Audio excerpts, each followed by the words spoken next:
Chapter 4.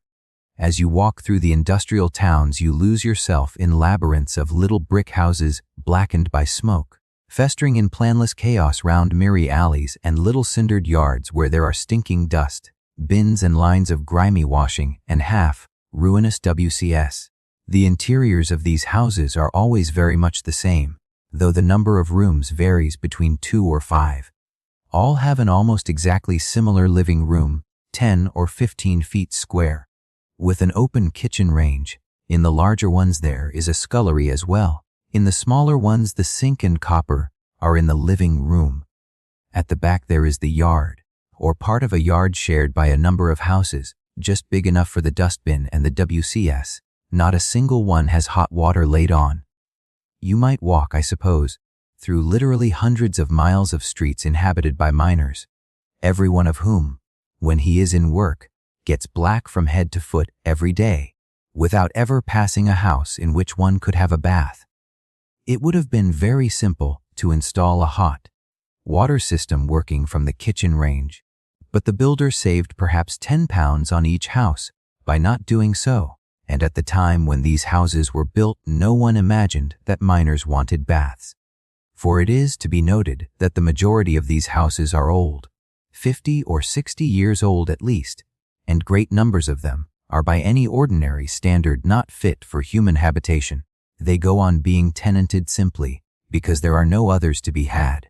And that is the central fact about housing in the industrial areas, not that the houses are poky and ugly and insanitary and comfortless, or that they are distributed in incredibly filthy slums round belching foundries and stinking canals and slag, heaps that deluge them with sulphurous smoke, though all this is perfectly true, but simply that there are not enough houses to go round.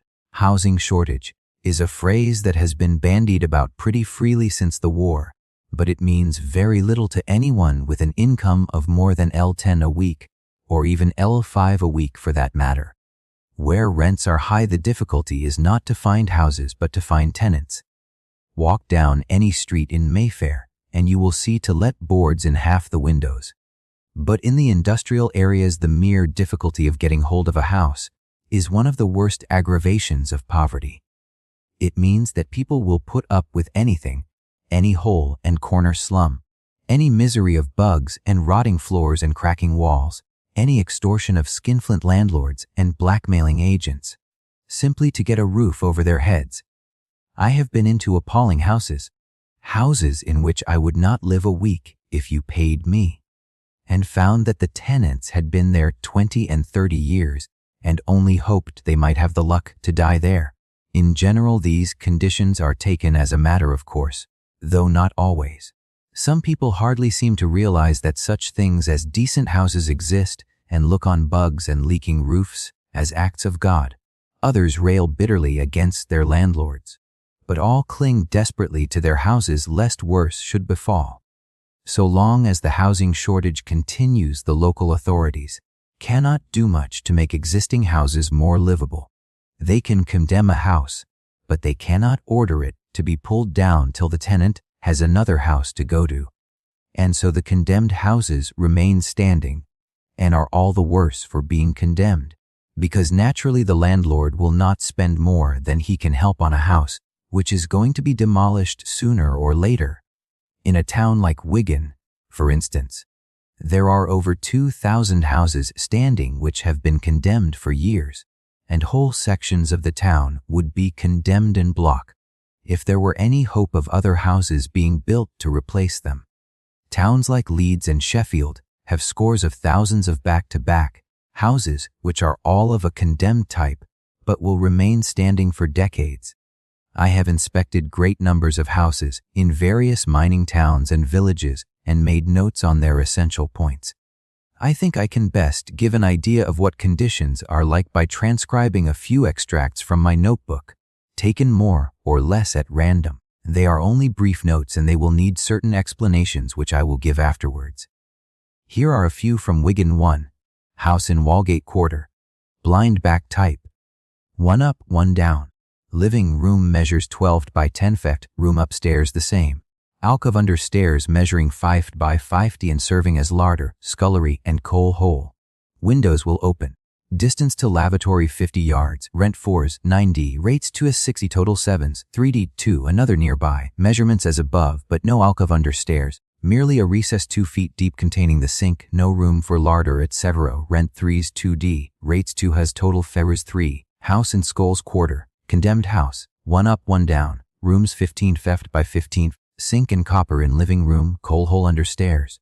Floor subsiding. No windows will open. House decently dry. Landlord good. Rent 3s, AD. Rates 2s, 60. Total 6,284. Another nearby. 2 up, 2 down, and coal hole. Walls falling absolutely to pieces. Water comes into upstairs rooms in quantities. Floor lopsided. Downstairs windows will not open. Landlord bad. Rent 6. Rates 3,6D. Total 9s. 65. House in Greenuff's Row. 1 up, 2 down. Living room 13 by 8 foot. Walls coming apart and water comes in.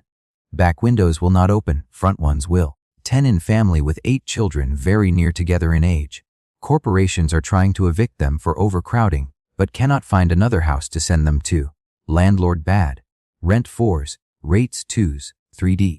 Total 6 3D. So much for Wigan. I have pages more of the same type.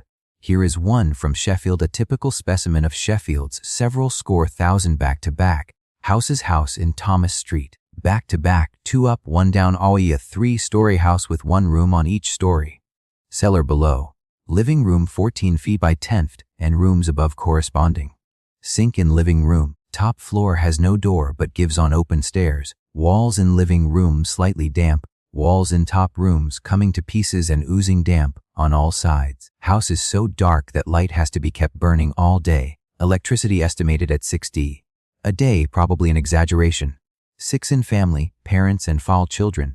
Husband on PAC is tuberculous. 1 child in hospital, the others appear healthy. Tenants have been 7 years in this house. Would move, but no other house available. Rent 6, 60, rates included. Here are 1 or 2 from Barnsley. 1. House in Wortley Street. 2 up, 1 down. Living room 12 up by 10 fat. Sink and copper in living room. Coal hole under stairs. Sink worn almost flat and constantly overflowing. Walls not too sound. Penny in slot gas light.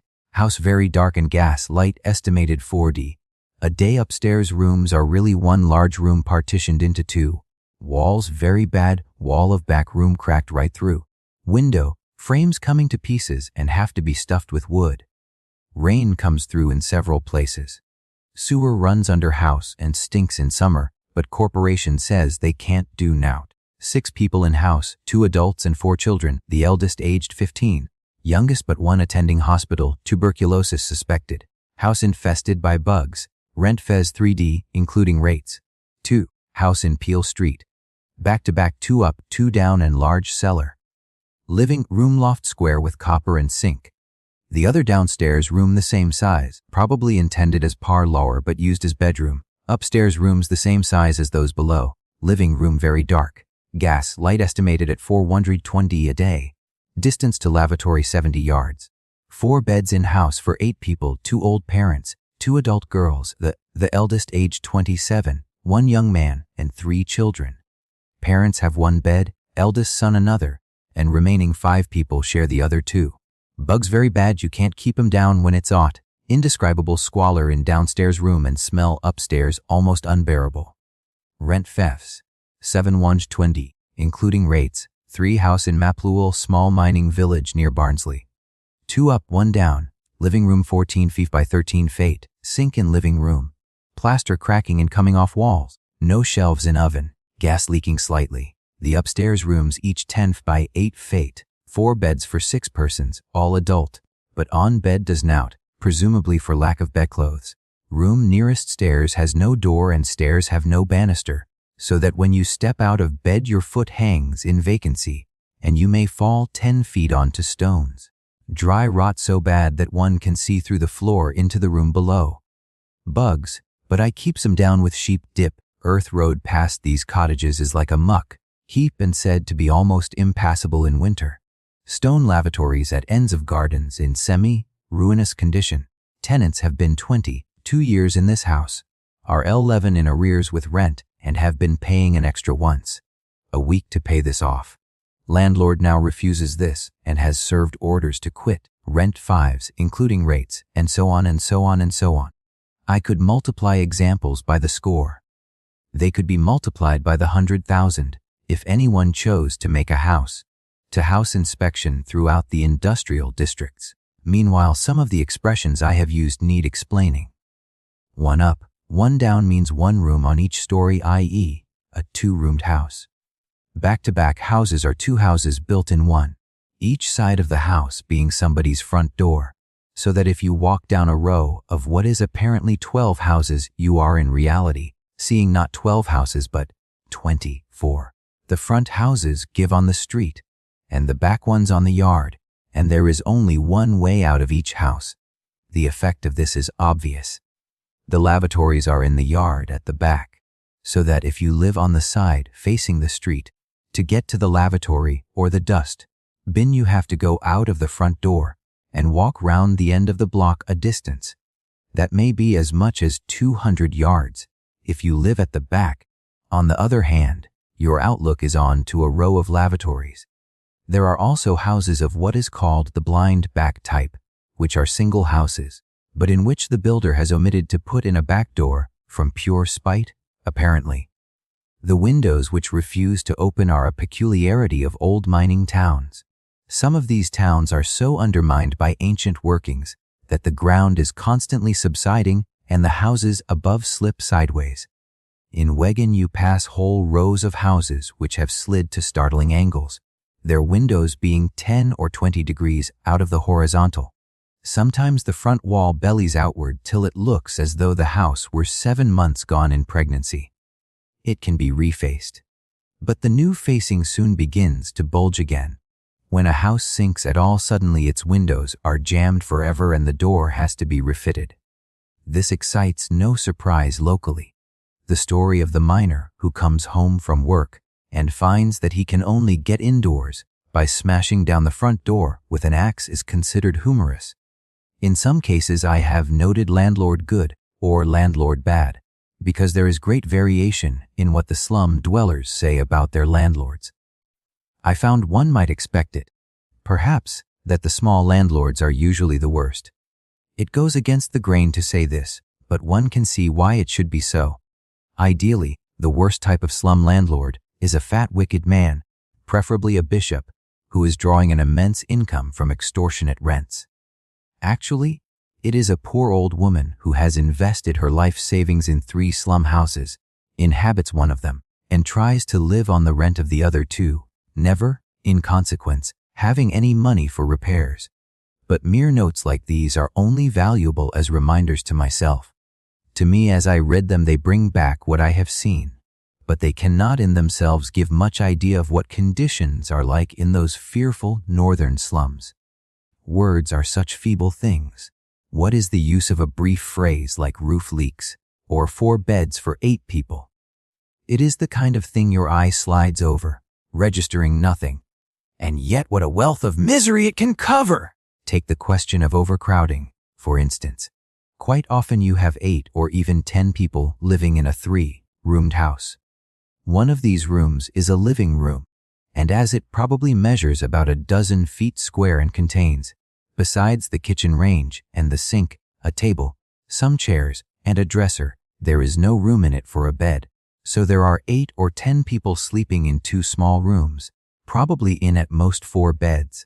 If some of these people are adults and have to go to work, so much the worse. In one house, I remember, 3 grown-up girls shared the same bed and all went to work at different hours, each disturbing the others when she got up or came in.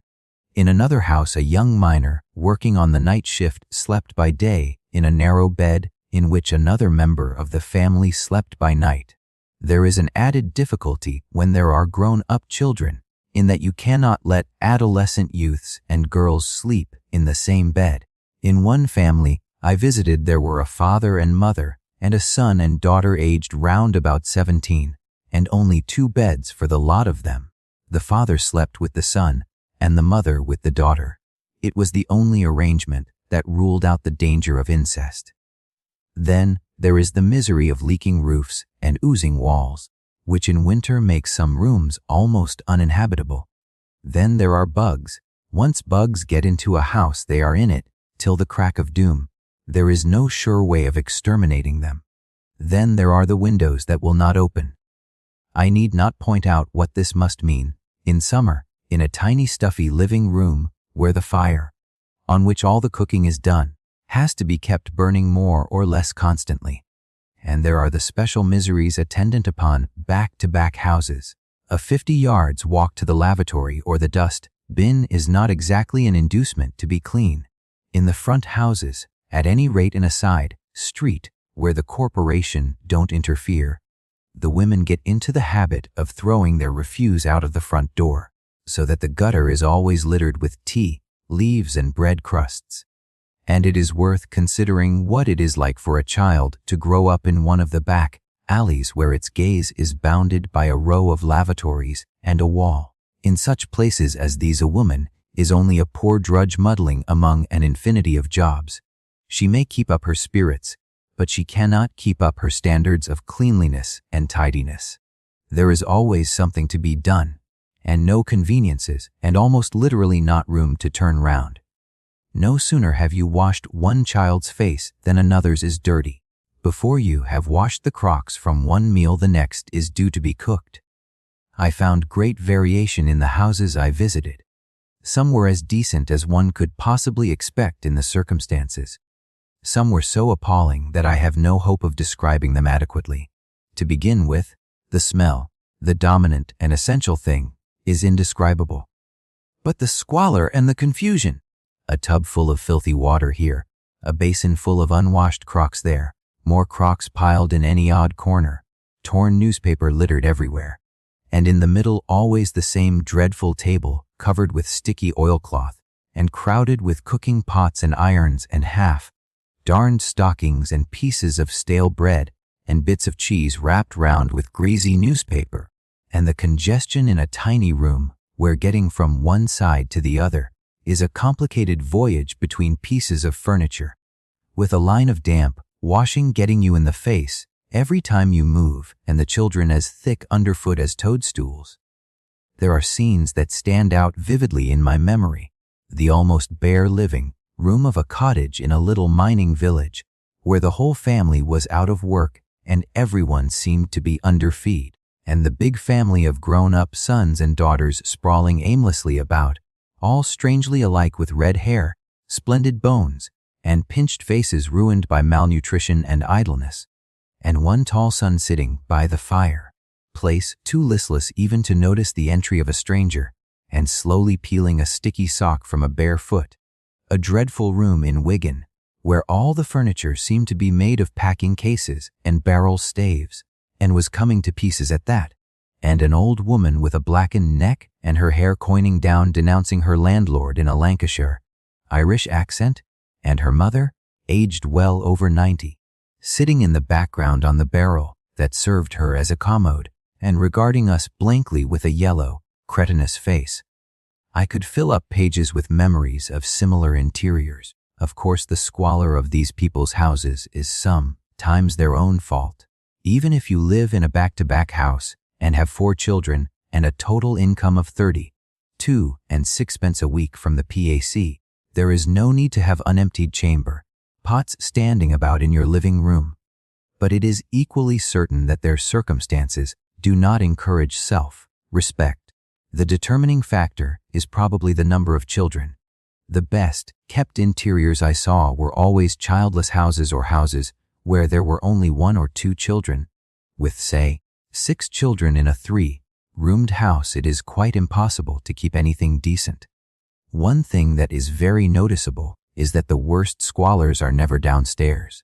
You might visit quite a number of houses, even among the poorest of the unemployed, and bring away a wrong impression. These people, you might reflect, cannot be so badly off if they still have a fair amount of furniture and crockery. But it is in the rooms upstairs that the gauntness of poverty really discloses itself, whether this is because pride makes people cling to their living room furniture to the last, or because bedding is more pawnable. I do not know, but certainly many of the bedrooms I saw were fearful places.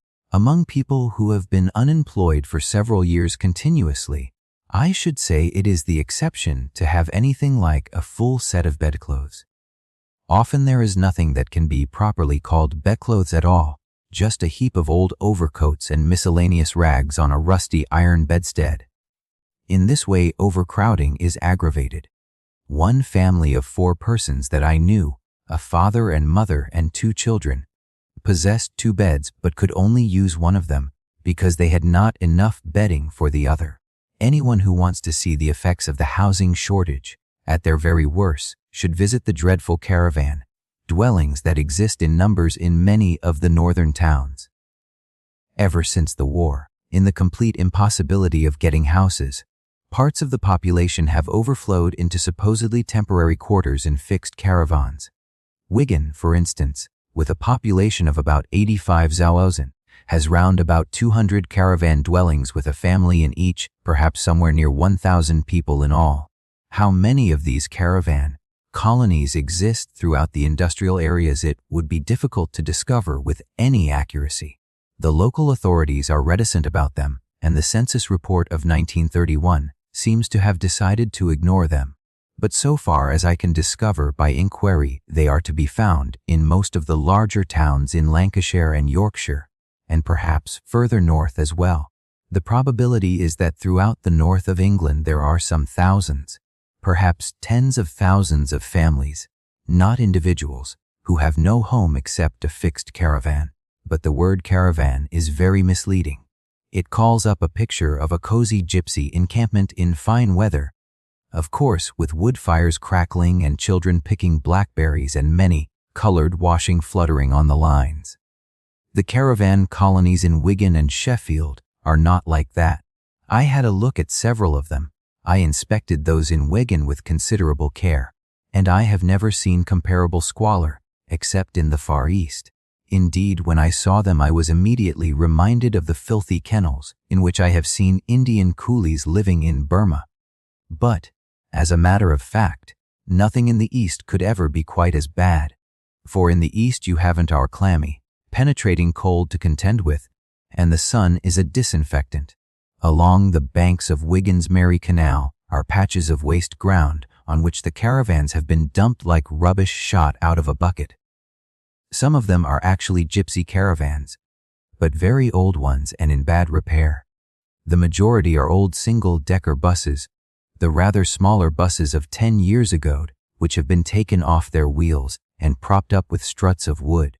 Some are simply wagons with semi-circular slats on top, over which canvas is stretched, so that the people inside have nothing but canvas between them and the outer air. Inside, these places are usually about 5 feet wide by 6 high. Could not stand quite upright in any of them, and anything from 6 to 15 feet long. Some, I suppose, are inhabited by only one person, but I did not see any that held less than 2 persons, and some of them contained large families. One, for instance, measuring 14 feet long, had 7 people in it, 7 people in about 450 cubic feet of space, which is to say that each person had for his entire dwelling a space a good deal smaller than one compartment of a public lavatory. The dirt and congestion of these places is such that you cannot well imagine it, unless you have tested it with your own eyes, and more particularly your nose. Each contains a tiny cottage kitchener, and such furniture as can be crammed in, sometimes 2 beds, more usually 1, into which the whole family have to huddle as best they can. It is almost impossible to sleep on the floor, because the damp soaks up from below. I was shown mattresses which were still wringing wet at 11 in the morning. In winter it is so cold that the kitcheners have to be kept burning day and night, and the windows, needless to say, are never opened. Water is got from a hydrant common to the whole colony, some of the caravan dwellers having to walk 150 or 200 yards for every bucket of water. There are no sanitary arrangements at all. Most of the people construct a little hut to serve as a lavatory on the tiny patch of ground surrounding their caravan, and once a week dig a deep hole in which to bury the refuse. All the people I saw in these places, especially the children, were unspeakably dirty, and I do not doubt that they were lousy as well. They could not possibly be otherwise. The thought that haunted me as I went from caravan to caravan was, what can happen in those cramped interiors when anybody dies? But that, of course, is the kind of question you hardly care to ask. Some of the people have been in their caravans for many years. Theoretically, the corporation are doing away with the caravan colonies and getting the inhabitants out into houses, but as the houses don't get built, the caravans remain standing. Most of the people I talked to had given up the idea of ever getting a decent habitation again. They were all out of work, and a job and a house seemed to them about equally remote and impossible. Some hardly seemed to care. Others realized quite clearly in what misery they were living. One woman's face stays by me, a worn skull-like face on which was a look of intolerable misery and degradation. I gathered that in that dreadful pigsty, struggling to keep her large brood of children clean, she felt as I should feel if I were coated all over with dung. One must remember that these people are not gypsies. They are decent English people who have all, except the children born there, had homes of their own in their day. Besides, their caravans are greatly inferior to those of gypsies, and they have not the great advantage of being on the move. No doubt there are still middle-class people who think that the lower orders don't mind that kind of thing and who, if they happen to pass a caravan colony in the train, would immediately assume that the people lived there from choice. I never argue nowadays with that kind of person. But it is worth noticing that the caravan dwellers don't even save money by living there, for they are paying about the same rents as they would for houses. I could not hear of any rent lower than 5 shillings a week, 5 shillings for 200 cubic feet of space, and there are even cases where the rent is as high as 10 shillings. Somebody must be making a good thing out of those caravans, but dearly their continued existence is due to the housing shortage, and not directly to poverty.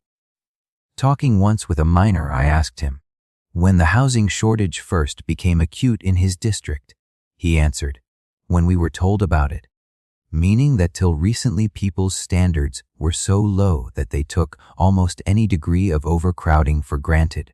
He added that when he was a child his family had slept 11 in a room and thought nothing of it, and that later, when he was grown up, he and his wife had lived in one of the old-style back-to-back houses in which you not only had to walk a couple of 100 yards to the lavatory, but often had to wait in a queue when you got there, the lavatory being shared by 36 people.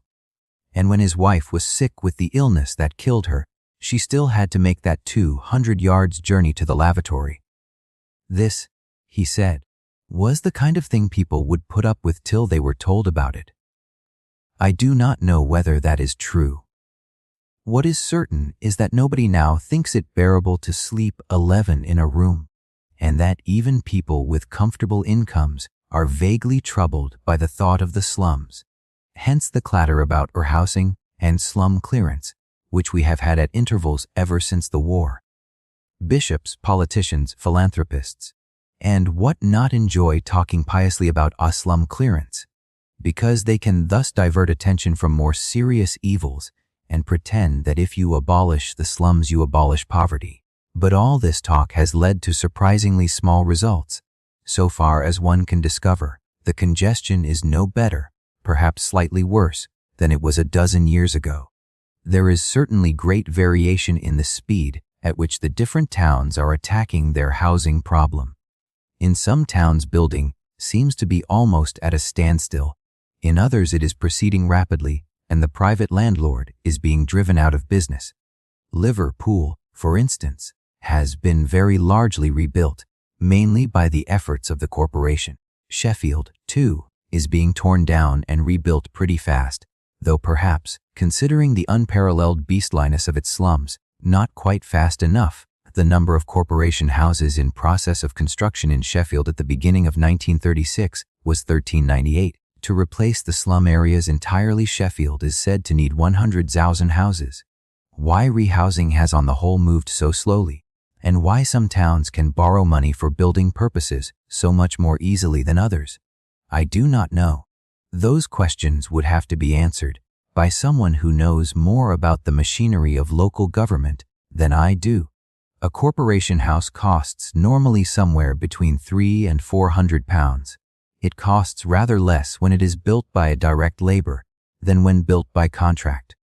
The rent of these houses would average something over £20 a year, not counting rates, so one would think that, even allowing for overhead expenses and interest on loans, it would pay any corporation to build as many houses as could be tenanted. In many cases, of course, the houses would have to be inhabited by people on the PAC, so that the local bodies would merely be taking money out of one pocket and putting it into another, i.e., paying out money in the form of relief and taking it back in the form of rent. But they have got to pay the relief in any case, and at present a proportion of what they pay is being swallowed up by private landlords.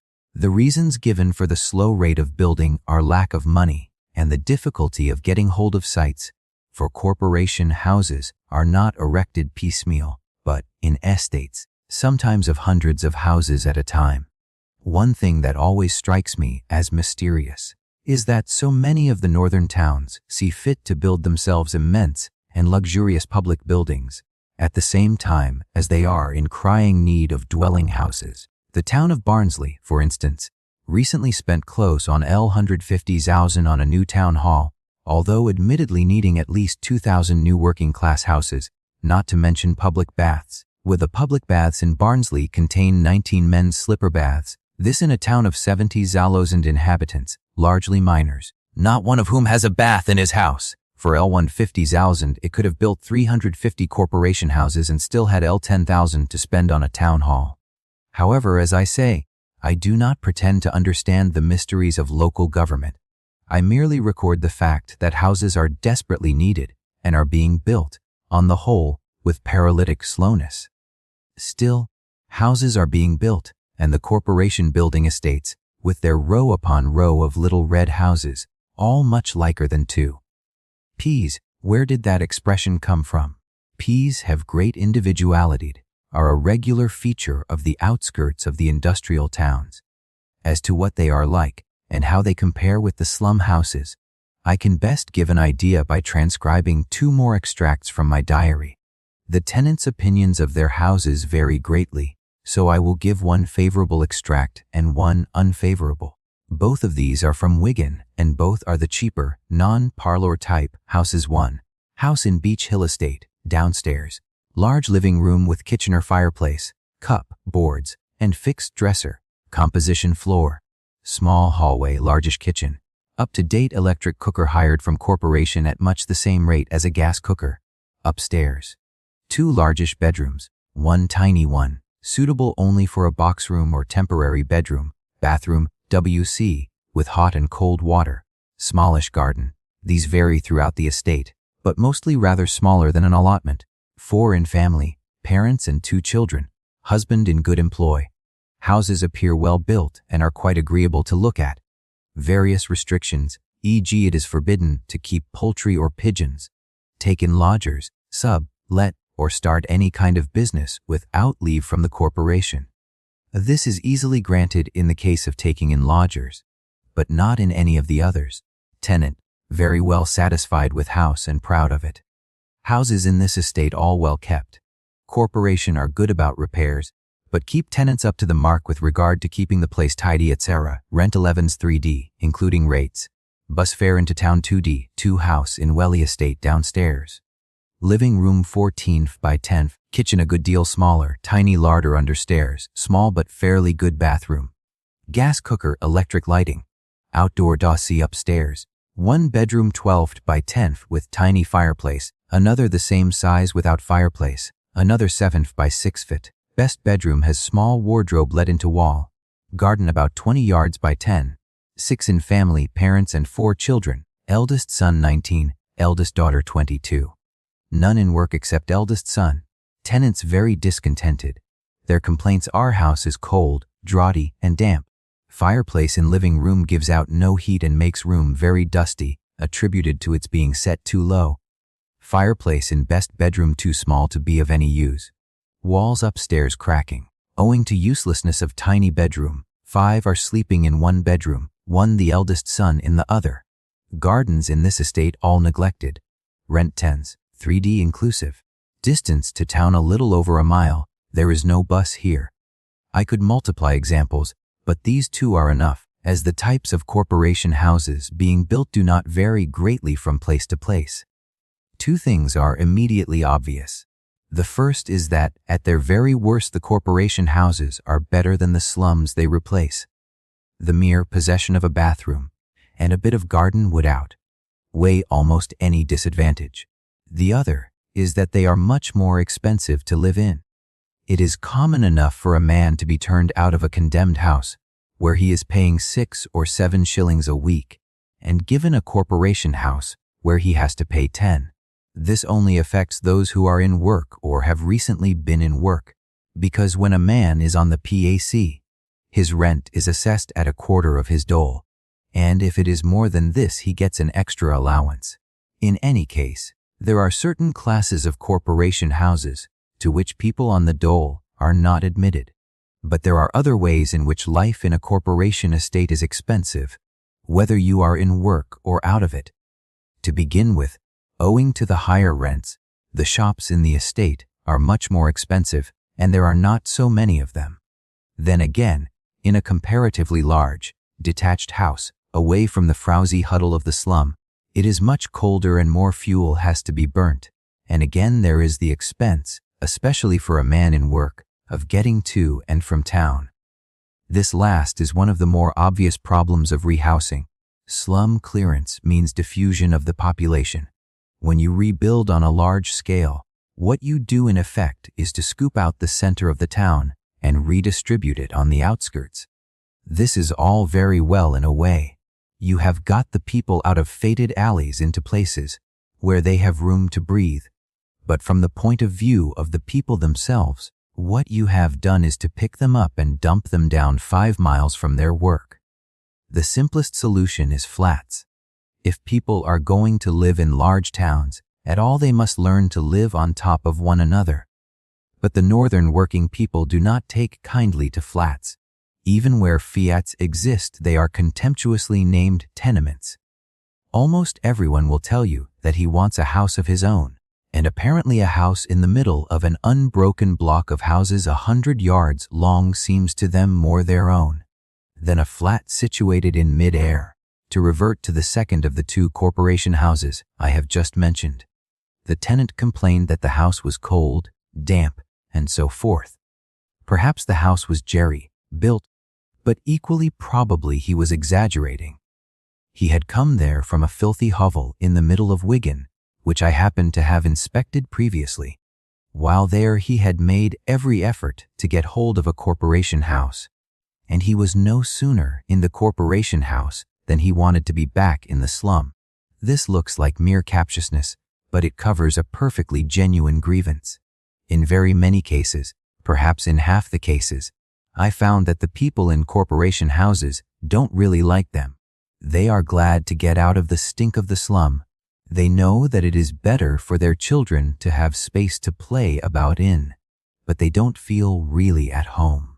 The exceptions are usually people in good employ who can afford to spend a little extra on fuel and furniture and journeys, and who in any case are of superior type. The others, the typical slum dwellers, miss the frowsy warmth of the slum. They complain that out in the country, i.e. on the edge of the town, they are starving, freezing. Certainly most corporation estates are pretty bleak in winter. Some I have been through, perched on treeless, clayey hillsides and swept by icy winds, would be horrible places to live in. It is not that slum dwellers want dirt and congestion for their own sakes, as the fat-bellied bourgeoisie love to believe. See, for instance, the conversation about slum clearance in Galsworthy's Swan Song, where the rentier's cherished belief that the slum dweller makes the slum, and not vice versa, is put into the mouth of a philanthropic Jew. Give people a decent house, and they will soon learn to keep it decent. Moreover, with a smart-looking house to live up to, they improve in self-respect and cleanliness, and their children start life with better chances. Nevertheless, in a corporation estate there is an uncomfortable, almost prison-like atmosphere, and the people who live there are perfectly well aware of it. And it is here that one comes on the central difficulty of the housing problem. When you walk through the smoke, dim slums of Manchester, you think that nothing is needed except to tear down these abominations and build decent houses in their place. But the trouble is that in destroying the slum, you destroy other things as well. Houses are desperately needed and are not being built fast enough, but insofar as rehousing is being done, it is being done, perhaps it is unavoidable, in a monstrously inhuman manner. I don't mean merely that the houses are new and ugly. All houses have got to be new at some time, and as a matter of fact, the type of corporation house now being built is not at all offensive to look at. On the outskirts of Liverpool, there are what amount to whole towns consisting entirely of corporation houses, and they are quite pleasing to the eye. The blocks of workers' flats in the center of the town modeled, I believe, on the workers' flats in Vienna, are definitely fine buildings. But there is something ruthless and soulless about the whole business. Take, for instance, the restrictions with which you are burdened in a corporation house. You are not allowed to keep your house and garden as you want them.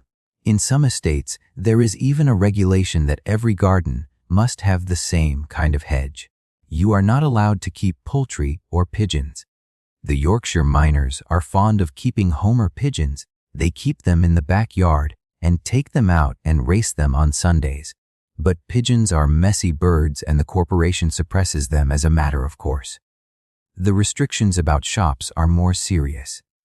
The number of shops in a corporation estate is rigidly limited, and it is said that preference is given to the co-op and the chain stores. This may not be strictly true, but certainly those are the shops that one usually sees there. This is bad enough for the general public, but from the point of view of the independent shopkeeper, it is a disaster. Many a small shopkeeper is utterly ruined by some rehousing scheme which takes no notice of his existence. A whole section of the town is condemned en bloc. Presently the houses are pulled down, and the people are transferred to some housing estate miles away. In this way, all the small shopkeepers of the quarter have their whole clientele taken away from them at a single swoop and receive not a penny of compensation. They cannot transfer their business to the estate, because even if they can afford the move and the much higher rents, they would probably be refused a license. As for pubs, they are banished from the housing estates almost completely, and the few that remain are dismal sham Tudor places fitted out by the big brewery companies and very expensive. For a middle-class population, this would be a nuisance. It might mean walking a mile to get a glass of beer. For a working-class population, which uses the pub as a kind of club, it is a serious blow at communal life. It is a great achievement to get slum dwellers into decent houses, but it is unfortunate that, owing to the peculiar temper of our time, it is also considered necessary to rob them of the last vestiges of their liberty. The people themselves feel this, and it is this feeling that they are rationalizing when they complain that their new houses, so much better, as houses, than those they have come out of are cold and uncomfortable and unhomelike. I sometimes think that the price of liberty is not so much eternal vigilance as eternal dirt.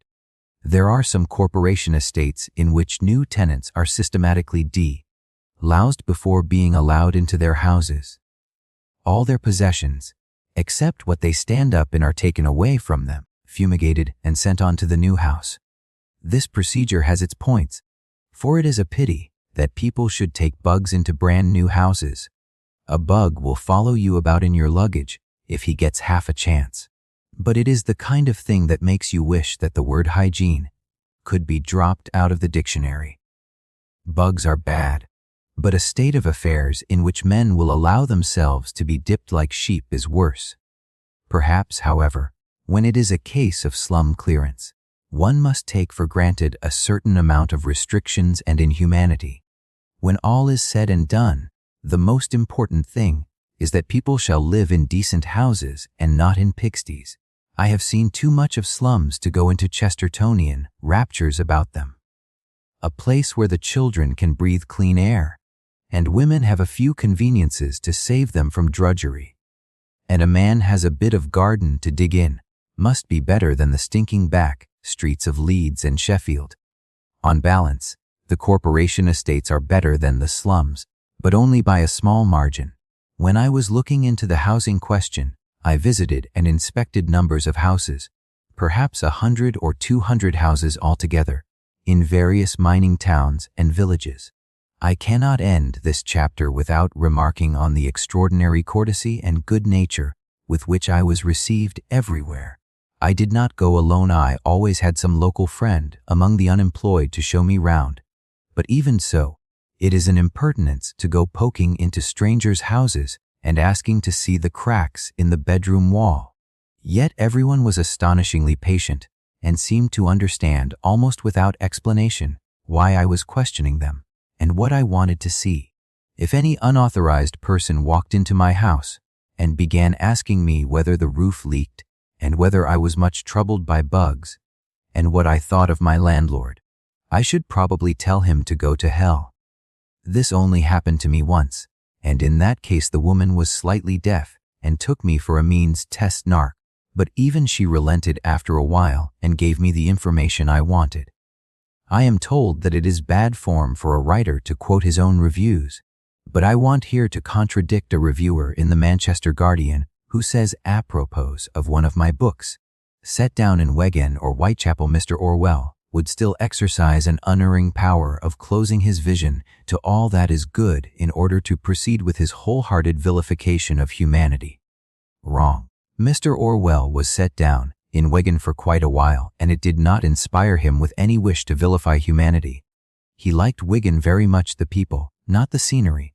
Indeed, he has only one fault to find with it, and that is in respect of the celebrated Wigan Pier, which he had set his heart on seeing.